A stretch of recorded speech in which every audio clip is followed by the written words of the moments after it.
भगवान कृष्ण की 16,108 पटरानियों का सच जानिए। कहते हैं कि भगवान कृष्ण की 16,108 पत्नियां थीं। क्या ये सही है? इस संबंध में कई कथाएं प्रचलित हैं और लोगों में इसको लेकर जिज्ञासा भी है। आइए जानते हैं कि कृष्ण की 16,108 पत्नियां होने के पीछे राज क्या है। महाभारत अनुसार कृष्ण ने रुक्मिणी का हरण कर उनसे विवाह किया था। विदर्भ के राजा भीष्मक की पुत्री रुक्मिणी भगवान कृष्ण से प्रेम करती थी और उनसे विवाह करना चाहती थी। रुक्मिणी के 5 भाई थे, रुक्म, रुक्मर्त, रुक्मबाहु, रुक्मकेश तथा रुक्ममाली। रुक्मिणी सर्वगुण संपन्न तथा अति सुंदरी थी। उसके माता पिता उसका विवाह कृष्ण के साथ करना चाहते थे, किंतु रुक्म चाहता था कि उसकी बहन का विवाह चेदिराज शिशुपाल के साथ हो। ये कारण था कि कृष्ण को रुक्मिणी का हरण कर उनसे विवाह करना पड़ा। पांडवों के लाक्षागृह से कुशलतापूर्वक बच निकलने पर सात्विकी आदि यदुवंशियों को साथ लेकर श्री कृष्ण पांडवों से मिलने के लिए इंद्रप्रस्थ गए। युधिष्ठिर, भीम, अर्जुन, नकुल, सहदेव, द्रौपदी और कुंती ने उनका आतिथ्य पूजन किया।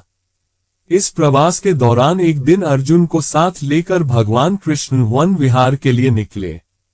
जिस वन में वे विहार कर रहे थे वहां पर सूर्य पुत्री कालिंदी श्री कृष्ण को पति रूप में पाने की कामना से तप कर रही थी।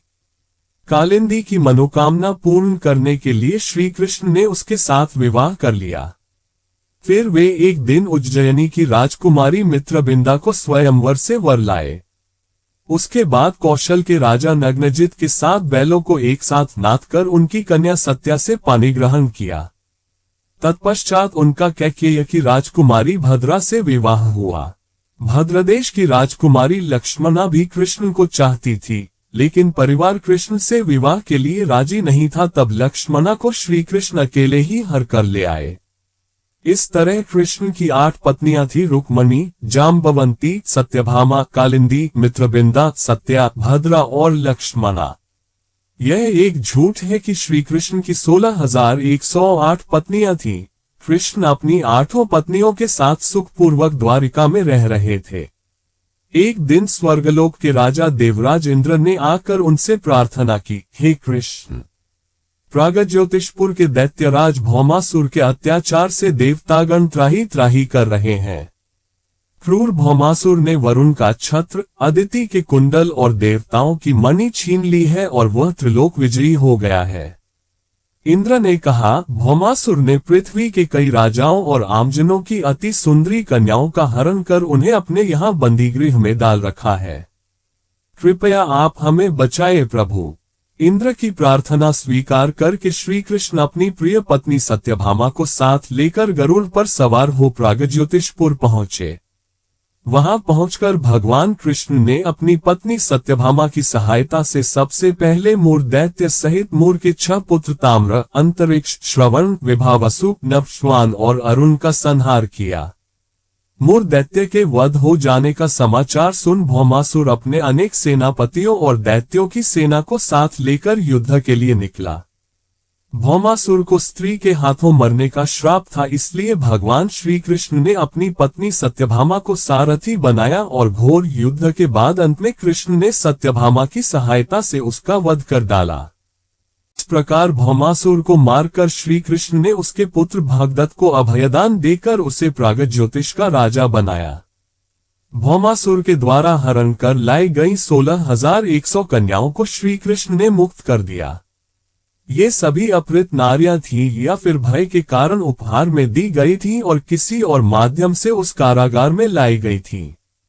वे सभी भौमासुर के द्वारा पीड़ित थीं, दुखी थीं, अपमानित, लांछित और कलंकित थीं। वध करने के बाद नरकासुर का वध किया और उसके एक पुत्र भागदत्त को अभयदान देकर उसका राजतिलक किया। श्री कृष्ण ने कार्तिक मास के कृष्ण पक्ष की चतुर्दशी को नरकासुर का वध कर किया था। इसी दिन की याद में दीपावली के ठीक एक दिन पूर्व नरक चतुर्दशी मनाई जाने लगी। मान्यता है कि नरकासुर की मृत्यु होने से उस दिन शुभ आत्माओं को मुक्ति मिली थी।